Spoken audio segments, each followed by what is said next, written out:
Está começando mais um programa Nossos Pesquisadores. E hoje a nossa conversa é com o pesquisador Paulino Ribeiro Vilas Boas, da Embrapa São Carlos. Paulino, como surgiu o seu interesse pela física? Meu interesse pela física surgiu desde quando eu era criança, né? Eu nasci numa fazenda no interior do estado de São Paulo, a cidade de Tambaú. Eu sou o oitavo filho de uma família de nove filhos, né? E eu morei até os 6 anos nessa fazenda, então assim, a gente não tinha muita coisa para fazer. Toda brincadeira, todo brinquedo que a gente tinha que fazer era criado. A gente tinha que desenvolver, criar nossos próprios brinquedos. Além disso, eu tinha muita curiosidade pela natureza, pelas coisas que eu via à volta. À noite, por exemplo, a gente não tinha as luzes das cidades para atrapalhar o brilho das estrelas, então eu olhava para o céu e começava a imaginar o que existia além daquilo, né? Então, o meu interesse pela física nasce já desde quando eu era pequeno, pelo interesse pela ciência. Eu era muito curioso e eu sempre quis saber por que as coisas existiam, como explicar aquilo, né? E depois eu me mudei para a cidade, eu fiz o ensino médio, o ensino básico, o ensino médio, e desde pequeno, né, desde os meus ensinos básicos, né, eu tinha grande interesse pela matemática, pelas ciências exatas, né? Eu gostava muito, eu me sentia desafiado pela matemática, então eu tinha um interesse muito grande de tentar entender um pouco mais como que aquela lógica funcionava.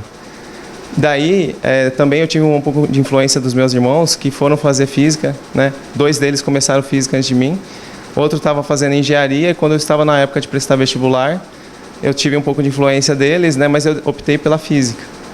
Foi então que eu comecei o curso de graduação de física, né? Desde o começo eu tinha bastante curiosidade pelas disciplinas, pelo curso que eu estava fazendo, principalmente pela dificuldade, pela lógica que existia dentro do curso, né? Porque as disciplinas são complicadas, são difíceis, mas com bastante esforço, bastante dedicação, eu consegui entender um pouco do que estava sendo ensinado, né? Desde o começo da minha graduação, né, eu fui atrás de iniciação científica, né? Logo no meu primeiro ano de graduação, o professor Vanderlei Banhato, né, o coordenador do grupo de ótica na época, ele me convidou para participar do grupo, né, para fazer a iniciação. Eu fiz 6 meses de iniciação, até depois pediu a bolsa da FAPESP, né? Eu tive 1 ano e meio de bolsa da FAPESP no grupo lá na época eu estava trabalhando no grupo de física atômica, né?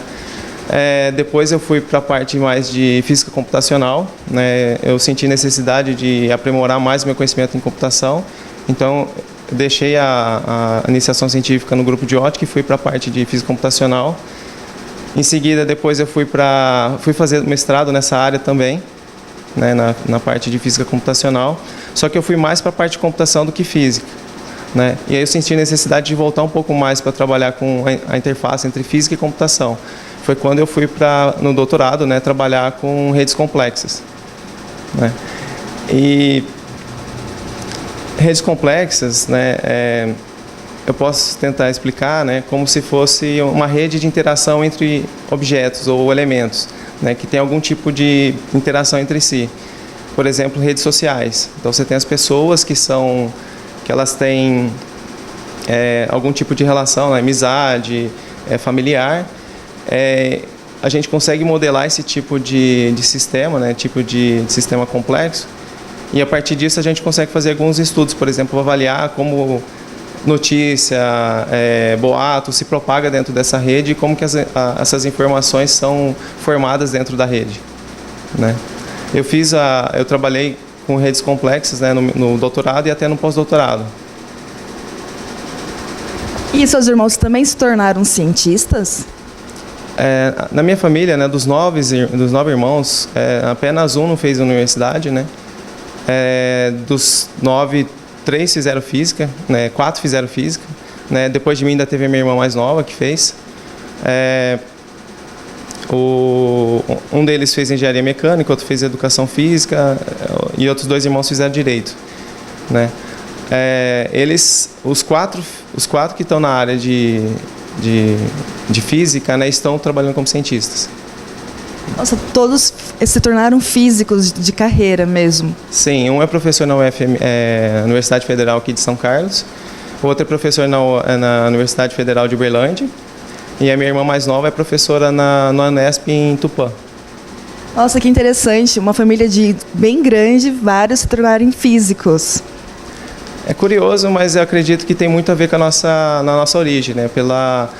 Pelo tipo de vida que a gente teve, né? Então a gente vivia num ambiente que a criatividade era o nosso limite, né? O limite para nossas brincadeiras, a nossa criatividade. Então a gente tinha o nosso meio era muito grande, né? Para brincadeira a gente não tinha nenhum brinquedo pronto, então a gente tinha que criar nossos próprios brinquedos.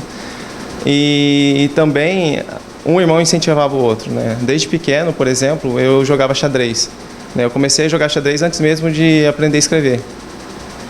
Então, meus irmãos, eles aprenderam a jogar xadrez, então a gente jogava entre nós, porque a família era grande, não tinha amigos fora da nossa família, então a gente brincava muito, né? Inclusive jogando xadrez. E xadrez é um jogo que envolve muita lógica, muito raciocínio, e provavelmente foi base para a gente, para ciências exatas.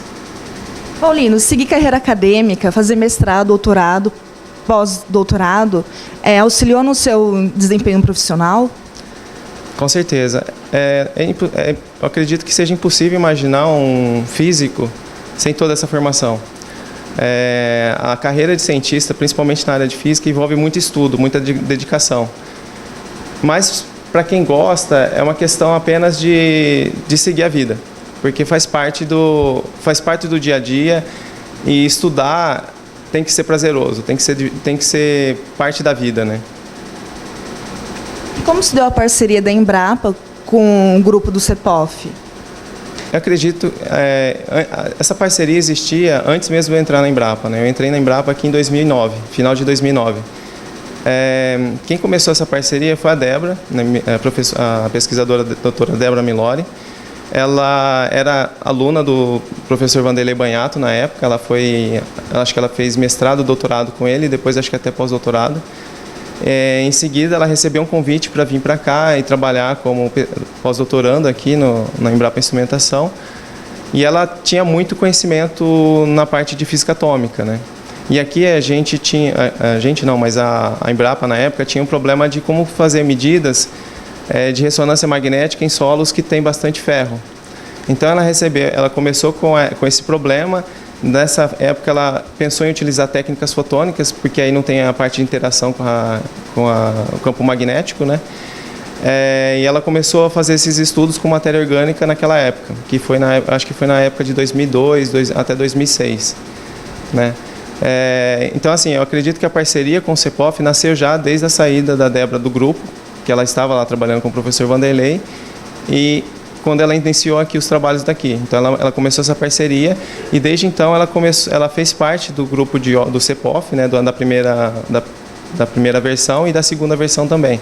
Os trabalhos que são desenvolvidos aqui são muito parecidos com os trabalhos que são desenvolvidos lá. A diferença é que aqui o trabalho é feito mais para a área de agricultura, enquanto que lá os trabalhos são mais para a parte de medicina, aplicação em medicina.